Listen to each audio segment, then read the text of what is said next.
Have you ever wondered what that tiny organ in your belly, the appendix, actually does? Let's talk about appendicitis, why it's so serious, and what you need to do if you ever think you might have it. So, first things first, what even is the appendix?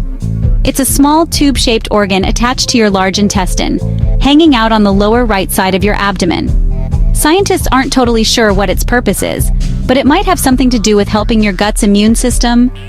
Honestly, it's like that mysterious drawer in your house. You're not sure what's in it, but you know things go wrong when it gets jammed. Now, how does appendicitis happen?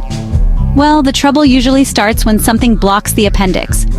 It could be something as simple as hardened stool, a little bit of infection, or even a tumor, though that's rare. When the appendix gets blocked, bacteria quickly multiply inside. That leads to swelling, a nasty infection, and if nothing is done, it can burst. And trust me, you do not want a burst appendix. So, what does appendicitis actually feel like? Imagine a sudden pain that starts near your belly button and then shifts to the lower right side of your belly. It keeps getting worse, not better. You might feel nauseous, maybe even throw up. You're probably not hungry, and you might get a fever.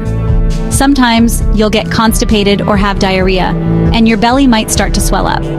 If these symptoms show up, it's time to take it seriously. Doctors have a few tricks to figure out what's going on.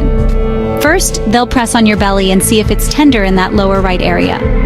Then, they'll probably order some blood tests to check for infection. Most of the time, you'll also get an ultrasound or a CT scan to confirm that it's really appendicitis. So, what happens if you do have appendicitis? Surgery is the most common and safest fix. It's called an appendectomy, and there are two main ways to do it. One is laparoscopic surgery, which is minimally invasive, and the other is open surgery, which is usually for more severe or complicated cases. Sometimes, if the appendicitis is caught really early and it's mild, doctors might try antibiotics first. But usually that appendix has got to go.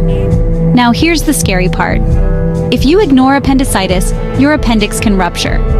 That's when things get dangerous.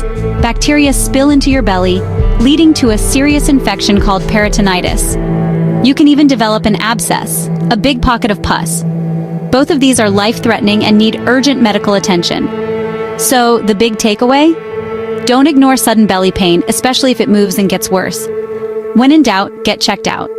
Your appendix might be small, but when it's angry, it means business. Take care of your health and listen to your body.